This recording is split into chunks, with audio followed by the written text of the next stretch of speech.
Mi suegra me acusó de ser una interesada, así que le recordé quién pagó su casa. Cuando me casé con Daniel, su mamá dejó claro desde el primer día que yo no era de su nivel. Me lo decía con sonrisas falsas, como si fueran bromas. Ay, mijita, tú tan sencillita, y mi hijo tan de gustos caros. Yo aguantaba. Daniel siempre me decía que no me tomara nada personal, que así era ella con todo el mundo. Pero la verdad es que no era con todo el mundo, era conmigo. Hace 3 años mi suegra tuvo problemas con una deuda enorme. Su esposo había fallecido y la casa estaba a punto de embargarse. Daniel y yo, después de mucho hablarlo, usamos todos nuestros ahorros para ayudarla. Firmamos papeles, hicimos transferencias y evitamos que se quedara en la calle. Desde entonces, pensé que nuestra relación iba a mejorar. Error.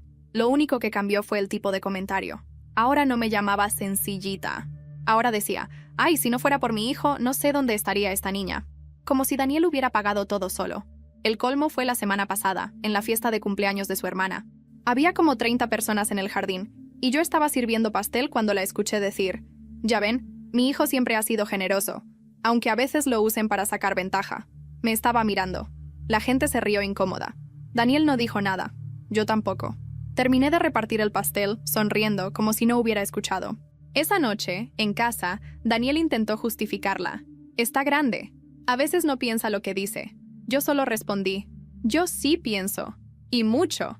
A partir de ese día, empecé a observarla. Noté cómo le encantaba mostrar su casa, como si fuera trofeo. Cómo presumía la cocina remodelada, esa misma cocina que se pagó con nuestro dinero. Cómo criticaba a las esposas de los primos por no aportar a la familia, mientras yo era la que más había aportado de todas. Un domingo, en una comida familiar, un primo preguntó cómo había logrado mantener la casa después de la deuda. Mi suegra, con su mejor sonrisa, dijo, Dios aprieta pero no ahorca. Siempre me las arreglo sola. Ese sola me ardió como fuego, pero no dije nada. Esperé. El momento llegó el sábado pasado, en otra reunión. Había amigos de ella, vecinos, familia lejana. Estaban haciendo un brindis por los años de lucha de mi suegra. Ella, orgullosa, dijo, todo lo que tengo es fruto de mi trabajo y mis decisiones. Fue ahí que, con la voz más tranquila que pude, levanté mi copa y dije, y de los ahorros que Daniel y yo dimos cuando estaba a punto de perderla. Silencio. Algunos tragaron saliva, otros miraron al piso. Mi suegra parpadeó 2 veces, como si no hubiera escuchado bien. Yo sonreí y agregué, porque las cosas como son, ¿verdad? Tomé un sorbo y me fui a la cocina. No necesité discutir. Esa verdad quedó flotando en el aire, frente a todos, y ella sabía que no podía borrarla. Cuando levanté mi copa y solté esa frase, el silencio que se hizo fue como un portazo en la cara. Nadie dijo nada, ni siquiera Daniel. Solo escuché el hielo chocando contra los vasos y un par de toses nerviosas. Me quedé allí, sonriendo, como si el aire no estuviera tan pesado que casi podía morderlo. Terminé mi copa de vino y me fui a la cocina. No necesitaba ver la cara de mi suegra para saber que había encajado el golpe. Sentí esa mezcla extraña de alivio y adrenalina que te deja temblando por dentro. Sabía que no se quedaría de brazos cruzados.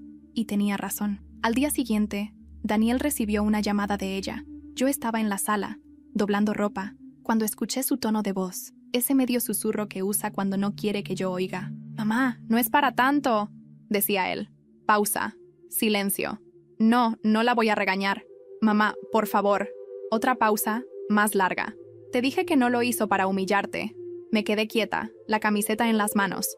Él colgó y me miró como si quisiera que le preguntara. «No lo hice». «Está molesta», me dijo al final. «Dice que te pasaste, que la dejaste en ridículo delante de todos». «¿Y?», pregunté, sin levantar la voz. «Que mejor dejemos las cosas así, no vale la pena». Lo miré y sonreí. No dije nada, pero en mi cabeza ya había tomado una decisión. No iba a dejar nada así. La semana siguiente noté algo distinto. Una prima de Daniel, con la que siempre me llevaba bien, empezó a contestar mis mensajes con monosílabos. Una vecina que antes me saludaba efusiva, ahora apenas levantaba la mano. El colmo fue cuando la hermana de Daniel me escribió para aconsejarme que no fuera tan dura con su mamá, que al final solo estaba agradecida con su hijo. Ahí entendí que mi suegra estaba haciendo lo que mejor sabe hacer, torcer la historia.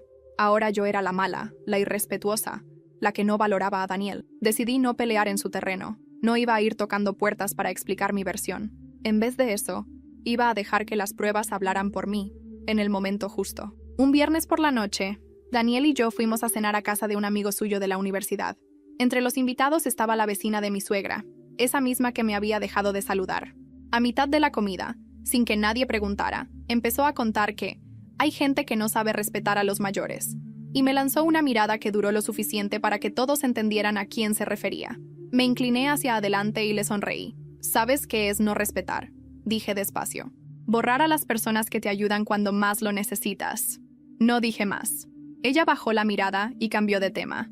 Sentí a Daniel moverse incómodo a mi lado, pero no intervino. El domingo siguiente, hubo una comida familiar en casa de un tío. La mayoría de los primos y tíos estaban ahí. En la sobremesa, un primo preguntó directamente: «Oye, tía, ¿y cómo le hiciste para no perder la casa con lo de la deuda?» Mi suegra sin pestañear: «Ay, mijo, Dios aprieta pero no ahorca. Siempre me las arreglo sola». Ese sola me atravesó como un cuchillo. Me quedé callada con una sonrisa neutral, pero por dentro hervía. Esa frase se me quedó dando vueltas todo el día, como una espina clavada. Esa noche, en casa, Daniel me dijo: «Mira, no le des más vueltas. Es su forma de...». «No, Daniel», lo interrumpí. «Esto no se va a quedar así». Y lo dije con una calma que hasta a mí me sorprendió, porque no estaba hablando de gritos ni discusiones. Estaba hablando de algo más lento, más calculado. El sábado siguiente llegó una invitación inesperada. Una comida en la casa de la mejor amiga de mi suegra, esa con la que se toma fotos abrazadas para Facebook. Era su cumpleaños. No pensé ir, hasta que me imaginé a mi suegra contando su versión delante de todos, y ahí decidí que sí iba.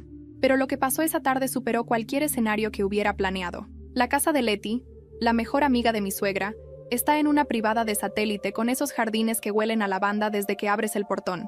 Llegamos con una planta en una maceta de barro, porque uno aprende a entrar con algo que no parezca caro ni barato. Neutro. Leti nos recibió con un abrazo y un «¡Qué gusto verlos!», demasiado entusiasta para ser sincero. Detrás de ella, mi suegra. Collar de perlas, sonrisa tensada, mirada que me recorrió como si midiera el largo de un hilo antes de cortarlo. «Pensé que no vendrías», dijo inclinando apenas la cabeza. «Yo también», respondí. «Pero ya ves, aquí estoy». Daniel apretó mi mano. No supe si era «gracias por venir» o «por favor, no armes nada». Entramos. La sala estaba llena de voces, vasos con hielos que chocaban, mariachis en una bocina de Spotify a un volumen que no dejaba escuchar del todo, ni olvidar tampoco. En una pared, un televisor enorme pasaba fotos. Leti en la playa, Leti con su hijo en la graduación, Leti y mi suegra, abrazadas, frente a una isla de cocina de mármol blanco que yo conocía perfectamente. «¿Te fijaste?», susurró Daniel. «Usó justo esa foto». «Claro que la usó», contesté. «Es su trofeo». Nos acomodaron en una mesa larga en el jardín. Leti iba y venía con charolas, como si quisiera asegurarse de que todos la vieran ser perfecta. A la hora del brindis, mi suegra habló de los años de lucha, de salir adelante sola, de no deberle nada a nadie. Varias cabezas asintieron. Yo probé mi agua mineral como si fuera tequila, para calmarme el estómago. A ver, entró un vecino bigotón que no conocía. Que nos cuente el secreto, ¿no? ¿Cómo hizo para salvar la casa en plena pandemia? Mis respetos. Mi suegra se acomodó el collar. Con orden y disciplina, dijo. Y con fe. Una mujer debe aprender a no depender de nadie. ¡Qué bonito! Solté, bajito, mirando mi vaso. Sobre todo cuando una tiene hijos generosos. La mesa se quedó en silencio un segundo más largo de lo normal. Leti sonrió como se sonríe ante un vaso que está a punto de caerse, sin moverse para no tirarlo. «Ay, mi hijo siempre ha sido generoso», dijo mi suegra, clavando la uña. «Pero ya sabes cómo es. Si puede ayudar, ayuda. Si no, igual yo me organizo». «Claro», respondí, aunque esta vez sí pudo. Mucho. El bigotón carraspeó. Daniel, con la mandíbula apretada, miró el mantel. Yo sentí la vieja tentación de soltarlo todo ahí, de romper el vidrio desde adentro. Pero respiré. Elegí esperar. A media tarde, cuando la música bajó y las conversaciones se hicieron más íntimas, me quedé en la barra del jardín sirviendo agua. Se acercaron dos vecinas con perfume dulce, de esos que dejan rastro.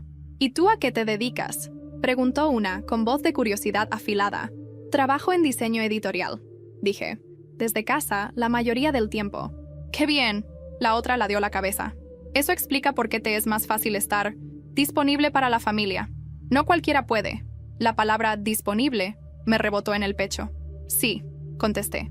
Estuve disponible cuando la notaría se saturó y había que firmar la reestructuración de la deuda, cuando el banco pidió comprobantes, cuando el proveedor de la cocina quiso el anticipo completo, Para eso también hubo tiempo. Las dos se miraron. No esperaban una respuesta con nombres y apellidos. Una de ellas intentó sonreír. «Ay, qué fuerte ha de haber sido todo eso». «Lo fue», dije. «Pero al final uno aprende. ¿A quién apoyar? ¿Y a quién no volver a salvar 2 veces?» Me giré para dejar las jarras en su sitio. Sentí, detrás, un murmullo. Al rato, Leti anunció pastel. Mientras servían rebanadas, el televisor volvió a mostrar la isla de mármol blanco.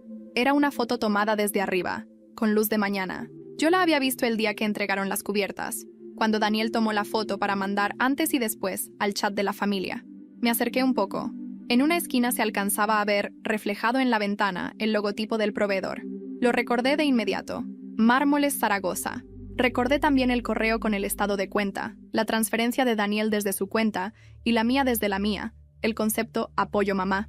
Mi estómago se apretó, no por el gasto, por el olvido programado. «Qué hermosa cocina», dije con tono ligero.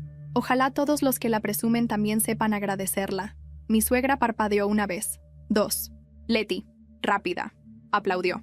«Que hable la festejada», gritó, y el jardín obedeció. Mi suegra tomó aire. «Solo quiero decir que la vida me ha enseñado a no esperar nada de nadie, que cuando la gente te da algo, luego te lo cobra. Y yo no necesito que me cobren lo que he hecho con mis manos». Noté cómo varias miradas se clavaban en mí, como si esperaran un estallido. Sentí el calor subirme a la cara. No lo di. En cambio, caminé hasta Daniel y le susurré. «¿Traes tu teléfono?» «Sí, ¿por?»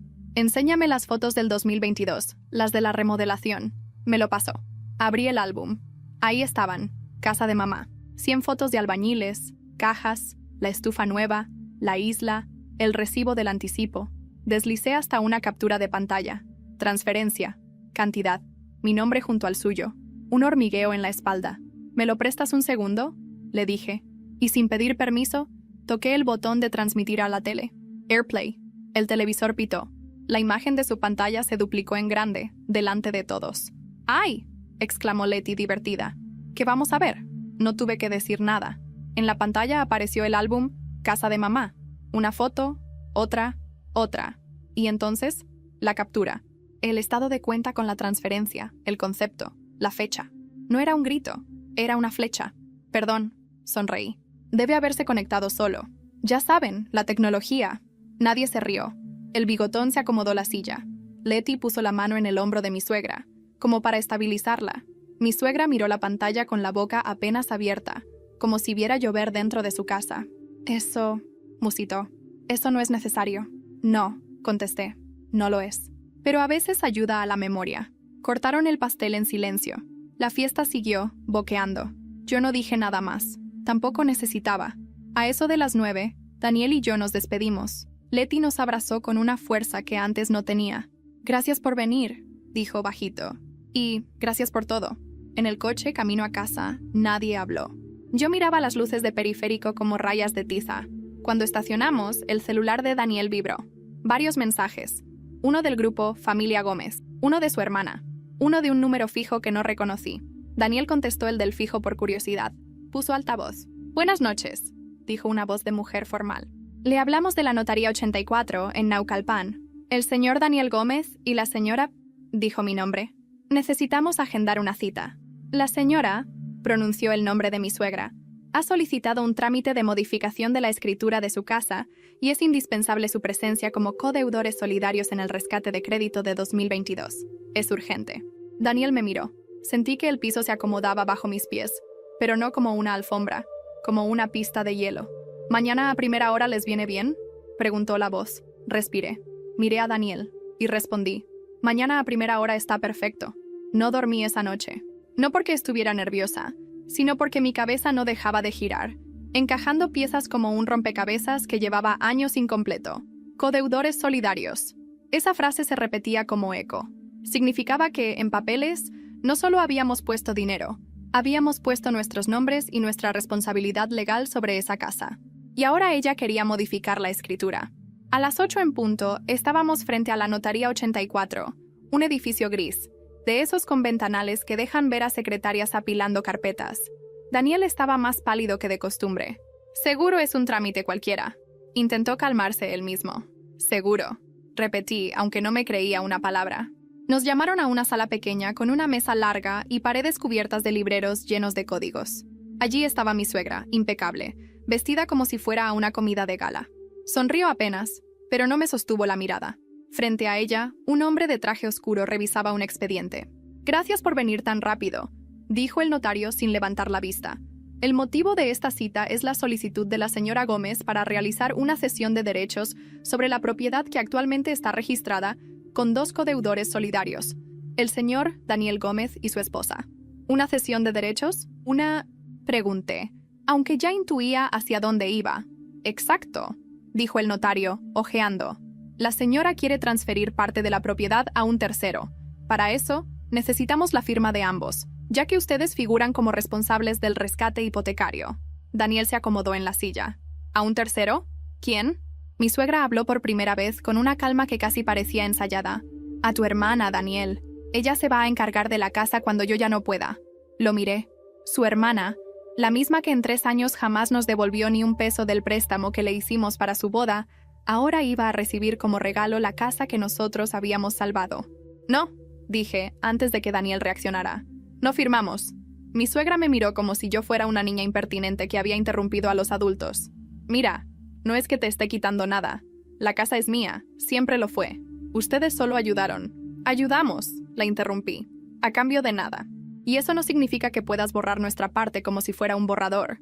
El notario tosió suavemente. «Sin la firma de ambos, el trámite no procede». Mi suegra se inclinó hacia Daniel, ignorándome. «Hijo, entiende. Es para tu hermana. Ella sí va a cuidar de mí». Daniel tragó saliva, pero no habló. Yo sentí como la sangre me latía en los oídos. «Pues tendrá que cuidarte en una casa que no tenga mi nombre en los papeles», dije, poniéndome de pie. Recogí mi bolso y salí de la sala. Afuera, el aire olía a humedad y gasolina. A los pocos minutos, Daniel salió también. No me dijo nada en el coche, pero podía sentir su mente hecha un torbellino. En casa, apenas cerramos la puerta, explotó. «¿Podemos hablar de lo que pasó?» «Claro. ¿Quieres que hablemos de cómo tu mamá intentó regalarle a tu hermana algo que nosotros pagamos juntos?» «No es así», alzando la voz. «Ella piensa que es justo porque la casa siempre fue suya». «No, Daniel. Lo justo sería que nos respetara. Que no nos usara para salir de un problema y luego pretendiera que no existimos». Se quedó callado. Caminó hacia la cocina, abrió el refrigerador, lo cerró sin tomar nada. Finalmente dijo: «Voy a hablar con ella». No lo detuve. Sabía que esa conversación iba a ser un choque frontal, pero era necesaria. Esa noche, cuando Daniel volvió, traía una expresión extraña, como si no supiera si contarme algo o guardárselo. «Fui con mamá», dijo. «No va a insistir con lo de la cesión. Por ahora». «¿Por ahora?», pregunté, sintiendo la sospecha instalarse en mi pecho. Dijo que entiende que no queremos firmar, pero que hay otras maneras de arreglar las cosas, y que lo va a hacer sin que tengamos que involucrarnos. Me quedé mirándolo, procesando cada palabra. «¿Y qué significa eso, Daniel?» «No lo sé, pero creo que deberíamos averiguarlo». El teléfono sonó. «Un número desconocido», contesté. «Bueno», dije. «¿Usted es la señora?» Mencionó mi nombre. «Le hablo de parte de la señora Gómez. Ella me pidió que le recuerde que tiene una cita mañana para ver una propiedad en Cuernavaca». Colgué antes de que terminara. No entendía qué estaba haciendo, pero lo que fuera no sonaba como algo inocente. Me giré hacia Daniel. «Tu mamá está planeando algo, y te aseguro que no es para tu bien, ni para el mío». El día siguiente amaneció nublado, con ese cielo plomo que en la Ciudad de México parece presagio. Daniel salió temprano a trabajar y yo me quedé con el eco de esa llamada dando vueltas en mi cabeza. Ver una propiedad en Cuernavaca no era normal. A las 11 me vestí y tomé el auto. No le avisé a Daniel. No tenía intención de impedir nada todavía, pero sí de mirar de cerca qué estaba tramando mi suegra. El teléfono de la inmobiliaria estaba en el registro de llamadas. Llamé, inventando que era la asistente de ella y que necesitaba confirmar la dirección por si había cambios. Me la dieron sin problema. Fraccionamiento privado, Colonia Palmira. La carretera estaba tranquila, salvo por un par de tráileres que me hicieron sentir minúscula. 1 hora después, estaba estacionada frente a una caseta con guardias uniformados. No me dejaron entrar, pero desde ahí vi un auto que reconocería en cualquier parte. El sedán gris de mi suegra. Lo seguí con la mirada hasta que se perdió entre las bugambilias. Esperé 40 minutos. Cuando salió, iba con una mujer que no conocía. Cabello corto, traje sastre beige, gafas oscuras. Parecía más joven que mi suegra, pero no mucho. Se abrazaron antes de subir cada una a su coche. No quise seguirlas de inmediato. Me quedé en el estacionamiento de un Oxxo cercano, preguntándome qué demonios estaba haciendo. Al final, la curiosidad me ganó. Tomé la carretera de regreso y al entrar a la ciudad la vi de nuevo, estacionada frente a una cafetería en Polanco. La mujer del traje sastre ya estaba adentro. Aparqué en la esquina y entré fingiendo mirar el celular. Las vi en una mesa al fondo. Pedí un té y me senté en diagonal, lo suficientemente cerca para escuchar fragmentos. «Papeles están listos», decía la del traje. «Pero necesitamos liquidar el adeudo antes de transferir». «Eso no es problema», respondió mi suegra, con ese tono engreído que usa cuando quiere impresionar. «Mi hijo no tiene por qué enterarse». «¿Y la codeudora?», preguntó la otra. «Ella menos. Créeme, sé cómo manejarla». Me quedé helada. Manejarme, como si fuera un trámite. La conversación siguió, pero el murmullo de la música y las tazas me impidió oír más. De pronto, mi suegra se giró, y por un segundo pensé que me había visto. No, solo estaba buscando a la mesera. Respiré hondo y me levanté para pagar, saliendo antes de que ellas terminaran. Esa noche Daniel llegó tarde. Traía cara de cansancio, pero con un brillo en los ojos que me inquietó. Hablé con mamá otra vez. Me dijo mientras se aflojaba la corbata.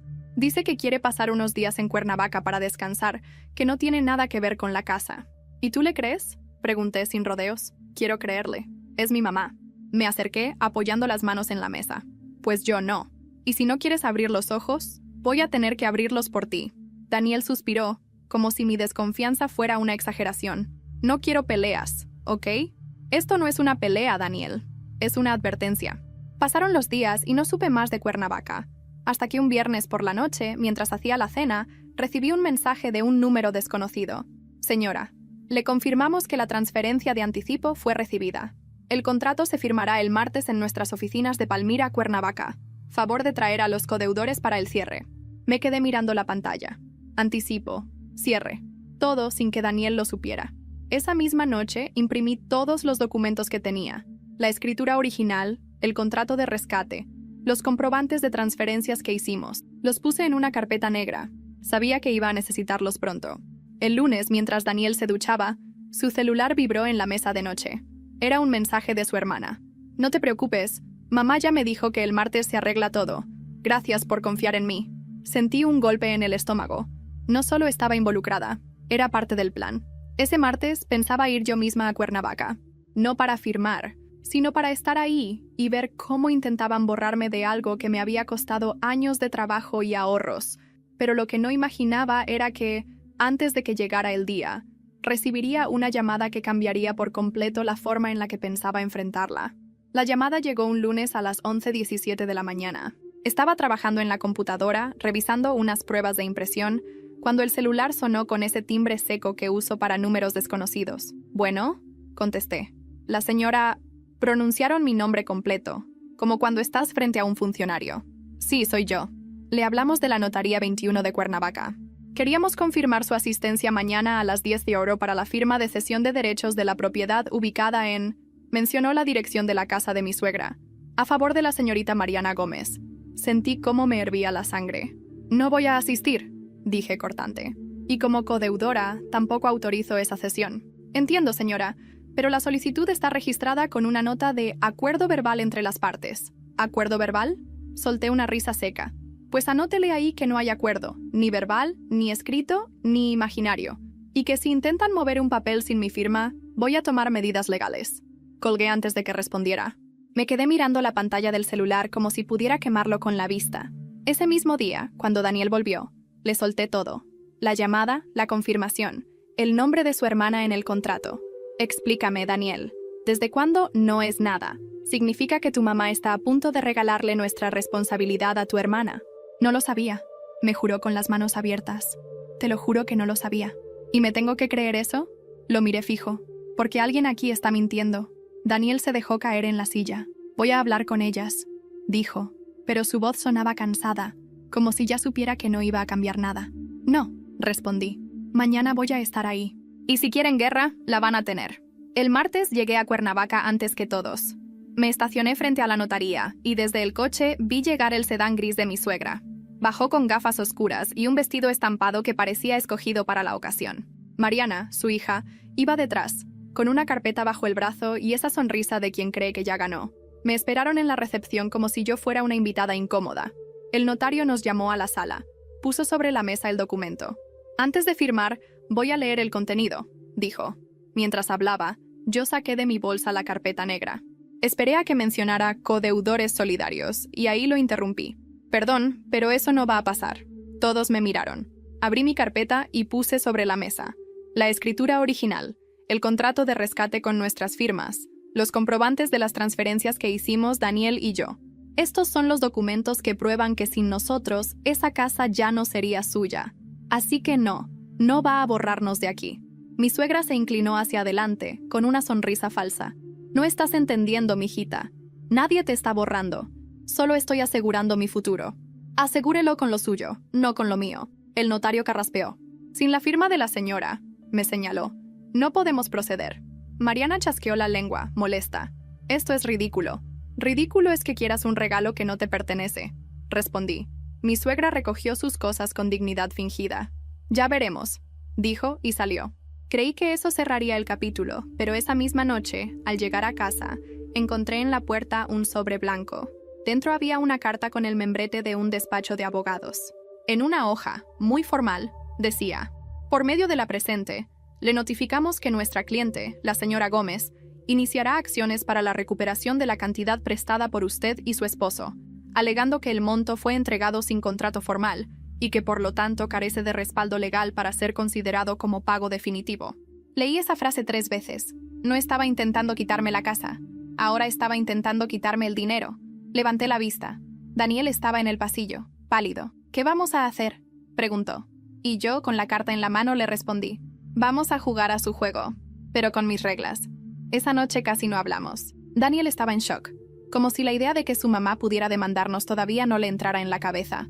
Yo, en cambio, tenía una claridad helada.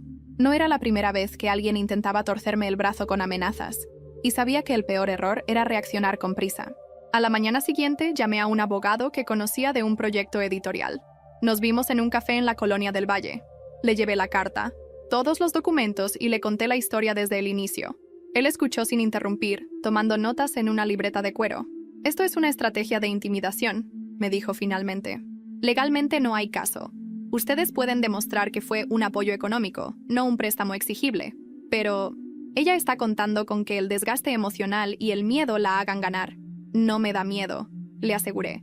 Pero no pienso quedarme esperando el próximo golpe. Entonces hay que ir un paso adelante, respondió inclinándose hacia mí. Y eso significa preparar nuestra propia jugada. Daniel, mientras tanto, trataba de hablar con su hermana. La encontró en un café cerca de su trabajo y volvió a casa con las manos vacías. Dice que mamá solo está defendiéndose y que no es nada personal contra ti. Claro, respondí, porque que te demanden para quitarte el dinero con el que les salvaste la casa es algo muy cariñoso. Esa noche, cuando Daniel se fue a dormir, encendí mi computadora y empecé a armar un expediente digital. No solo los papeles legales, fotos, mensajes, audios de conversaciones donde ella misma admitía que no tenía cómo pagar la deuda y que nosotros habíamos hecho la transferencia. Todo con fecha y hora.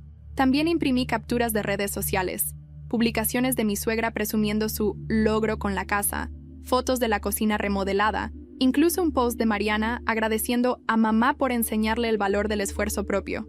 Cada pieza era un ladrillo en la pared que iba a levantar. El sábado por la mañana recibí un mensaje inesperado de un número que no tenía guardado. Sé que no me conoces, pero tengo algo que deberías ver. Soy vecina de tu suegra. Respondí con cautela. Me dijo que prefería hablar en persona. Acordamos vernos en una cafetería pequeña en Coyoacán. Cuando llegué, una mujer de unos 60 años, cabello blanco recogido, me saludó con una mezcla de nervios y decisión. No me gusta meterme en problemas ajenos, empezó. Pero llevo tiempo viendo cosas que no están bien. Sacó de su bolso un sobre manila. Dentro había copias impresas de un grupo de WhatsApp llamado Familia Gómez. Reconocí el número de mi suegra, el de Mariana, y el de Daniel, pero las capturas mostraban algo que él nunca me había enseñado. Conversaciones donde ellas hablaban de quitarme de en medio, de hacerme firmar sin que me dé cuenta, de darle la vuelta para que se sienta culpable. Levanté la vista, incrédula. ¿De dónde sacó esto? Del celular de una vecina que está en el grupo. Se lo reenvió a su esposo y él me lo enseñó. Me pareció injusto. Guardé las hojas en mi bolso y le agradecí. Mientras volvía a casa, el corazón me golpeaba el pecho. Ahora tenía pruebas, no solo de la transacción, sino de la intención deliberada de engañarme. Esa noche, Esperé a que Daniel se relajara viendo televisión. Me senté frente a él y puse las hojas sobre la mesa. ¿Quieres explicarme esto?, pregunté, mirándolo fijo. Las leyó y su cara cambió de color. No, yo no había visto estos mensajes. Claro que no, porque te mandan otros. A ti te dicen lo que quieren que creas. Daniel dejó las hojas en la mesa y se cubrió la cara con las manos. Esto es una locura. Es mi mamá y es mi vida. Lo interrumpí. Y te voy a decir algo. Si no estás dispuesto a ponerle un alto, lo voy a hacer yo. No respondió. Solo se levantó y se encerró en el cuarto. El lunes, en la primera hora de oficina, mi abogado presentó una carta notarial a mi suegra. En ella, le advertíamos que cualquier intento de modificar la escritura o de iniciar una acción judicial sin fundamento sería considerado un acto de mala fe y respondería con una contrademanda por daños y perjuicios. No recibí respuesta inmediata, pero sí un movimiento. El jueves, cuando volví de hacer unas compras, encontré la puerta de mi casa entreabierta. No había signos de robo, pero sobre la mesa del comedor había un sobre. Dentro, solo una hoja, con letras recortadas de revistas, como en esas películas antiguas. Si no quieres perderlo todo, deja de escarbar. Lo sostuve entre los dedos. No era un robo, no era un accidente, era un mensaje. Y supe que la guerra apenas estaba empezando. No llamé a la policía. No porque no creyera que debía hacerlo, sino porque sabía que la oficialía me iba a decir lo de siempre. ¿Tiene pruebas de quién fue? No podemos hacer nada si no hay daño físico. Y yo no quería una constancia de papel, quería respuestas.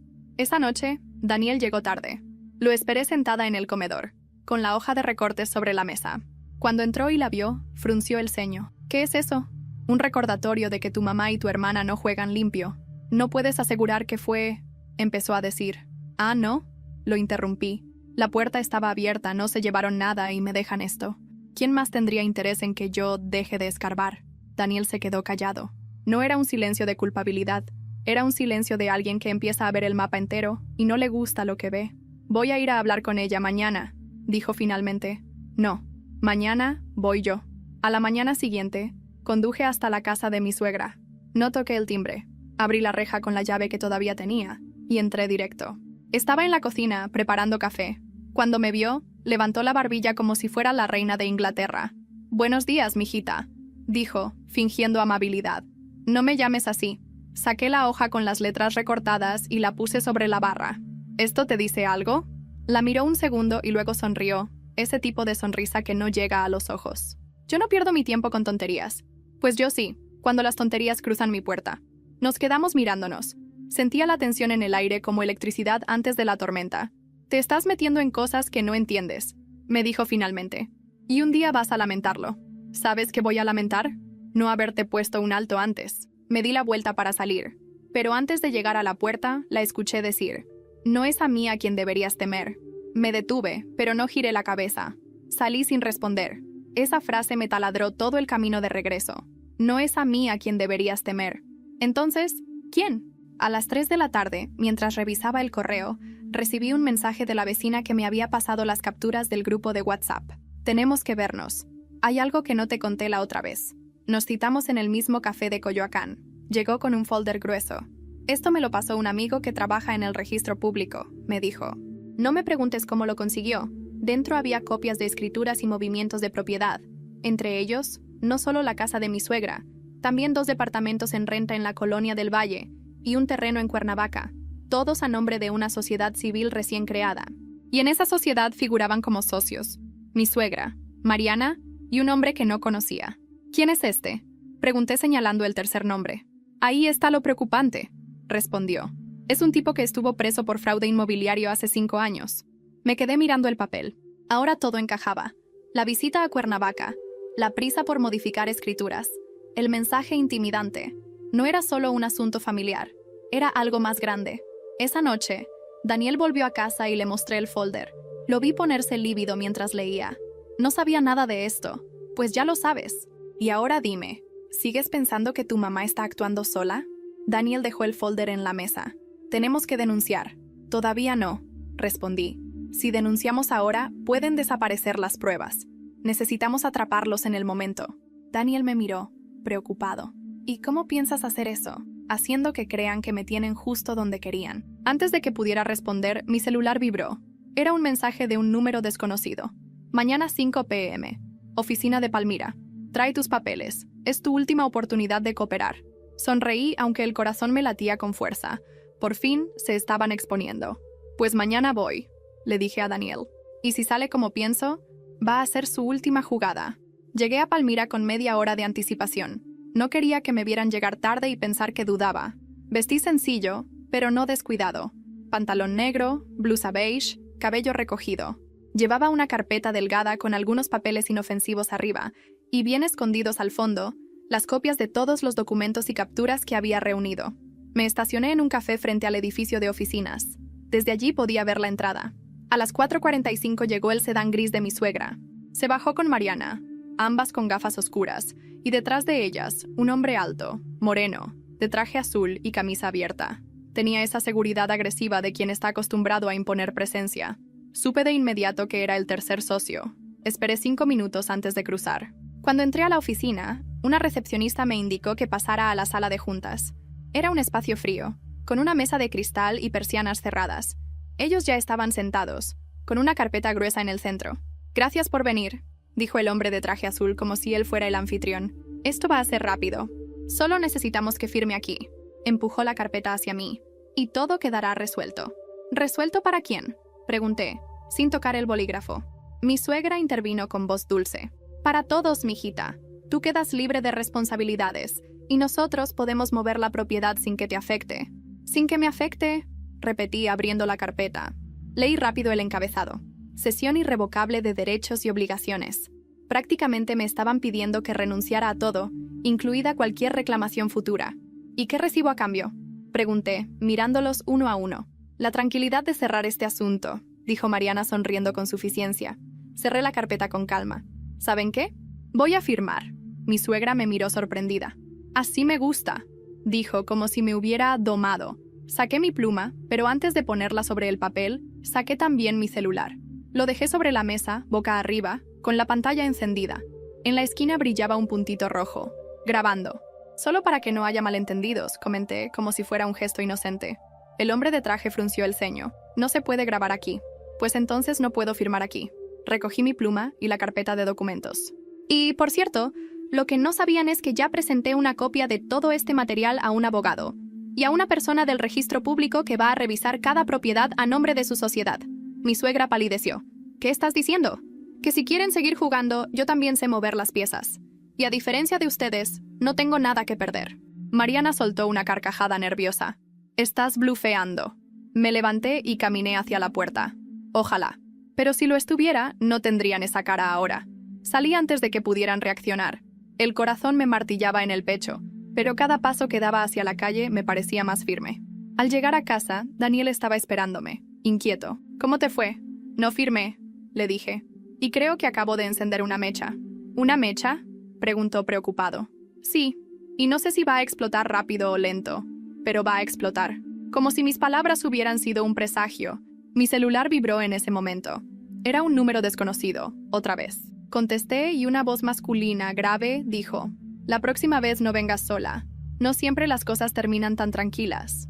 Colgó antes de que pudiera responder. Me quedé mirando el teléfono, sintiendo el eco de esa voz. Ya no era solo un juego de escrituras y papeles. Ahora, había alguien más en la sombra, y no jugaba con reglas. Esa noche no pegué un ojo. La voz de ese hombre me retumbaba en la cabeza como un tambor lento. No era una amenaza velada, era una advertencia directa. Y si algo había aprendido en estos años, es que cuando alguien así te advierte, es porque ya ha medido tus movimientos y sabe dónde golpear. Daniel también estaba inquieto. Daba vueltas en la cama, y a las 3 de la mañana encendió la luz. «No me gusta esto», dijo. «Ya no es solo mamá». «Lo sé», respondí. «Y eso es precisamente lo que la hace peligrosa». Pasamos el resto de la madrugada hablando en susurros, como si las paredes pudieran oírnos. Decidimos que, aunque él no estaba de acuerdo al principio, debíamos involucrar a alguien más. No la policía, aún, sino un contacto que pudiera ayudarnos sin levantar sospechas. A las 10 de la mañana, llamé a Martín, un viejo amigo de la universidad que ahora trabajaba como investigador privado. No preguntó muchos detalles por teléfono, solo me pidió que lo viera en su oficina en la colonia Roma. Cuando llegué, le mostré todo: los documentos, las capturas, el sobre con las letras recortadas, y le conté lo de la llamada amenazante. Martín escuchó con los brazos cruzados sin interrumpir. Esto ya no es un pleito familiar, dijo al final. Aquí hay un patrón de fraude y coacción. Y si ese tipo estuvo en prisión por lo que dices, es probable que esté operando de nuevo con tu suegra como pantalla. ¿Qué sugieres? Pregunté.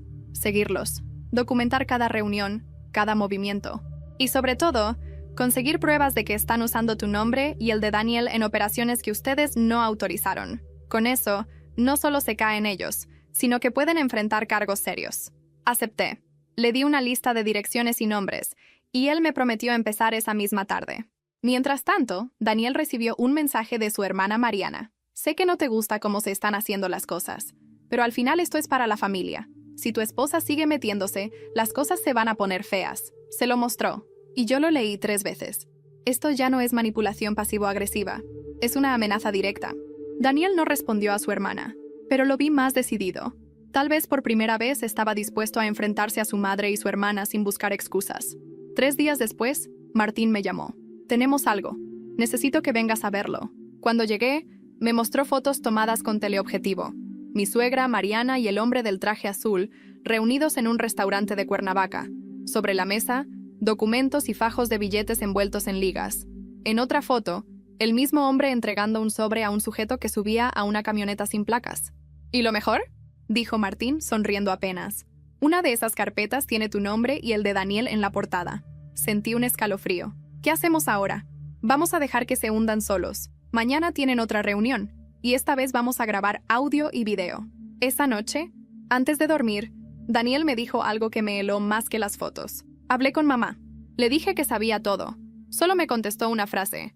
Entonces dile adiós a la tranquilidad. Y colgó. Me quedé mirando el techo en la oscuridad.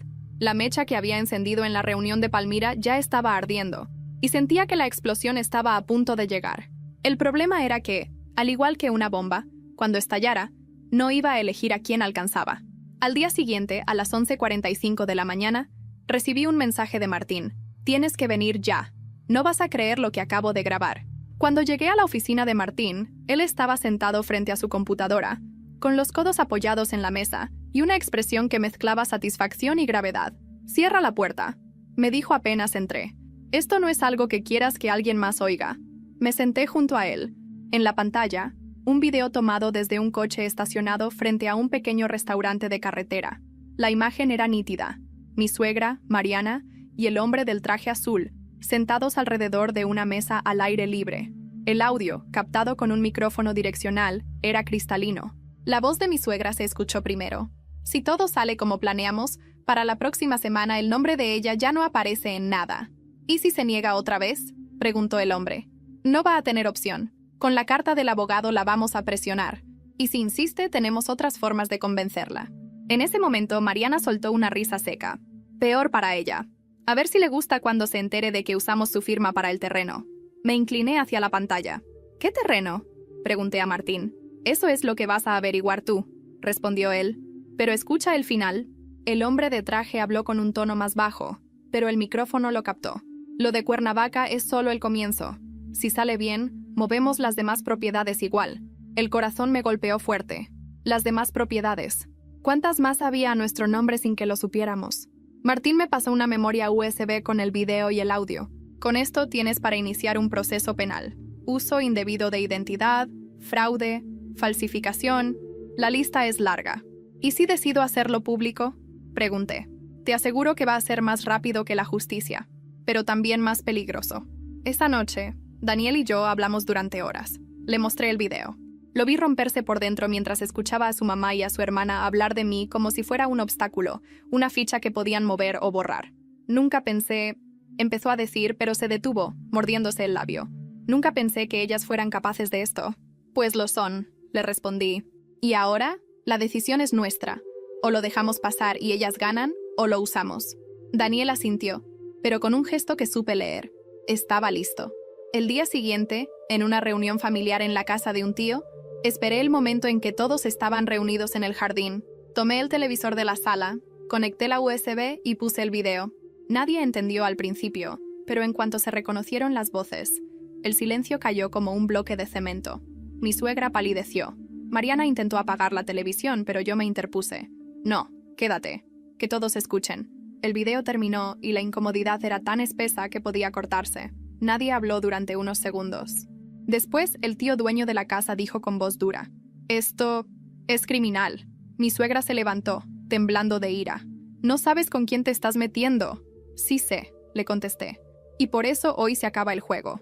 Saqué mi celular y marqué a Martín. «Ya está todo listo», le dije. «Puedes enviarlo. Puedes». En ese momento, supe que los videos y documentos estaban llegando a un periodista local y a un contacto del registro público. Las siguientes semanas fueron un torbellino. El socio de mi suegra fue detenido por fraude y lavado de dinero. El terreno en Cuernavaca y los departamentos de la del Valle fueron embargados. Mi suegra y Mariana fueron llamadas a declarar. Daniel, aunque destrozado por dentro, testificó a mi favor. Meses después, todo estaba más tranquilo. Daniel y yo nos mudamos a una casa pequeña pero nuestra, sin fantasmas en los papeles. Martín todavía me manda mensajes de vez en cuando preguntando si las aguas siguen calmadas. De mi suegra, no he sabido más. Algunos dicen que se fue con unos familiares a Veracruz, otros que vive sola en un departamento modesto. No me importa. Mariana, según su Facebook, ahora vende productos de belleza. No la sigo. Daniel todavía lleva la cicatriz de todo esto, pero ha aprendido a poner límites, incluso con la gente que ama. Y yo aprendí que la familia no siempre es la que comparte tu sangre, sino la que no te apuñala por la espalda cuando nadie mira. Y aunque la guerra terminó, todavía guardo esa carpeta negra. No por miedo, sino para recordar que, a veces, la única forma de ganar es no olvidar.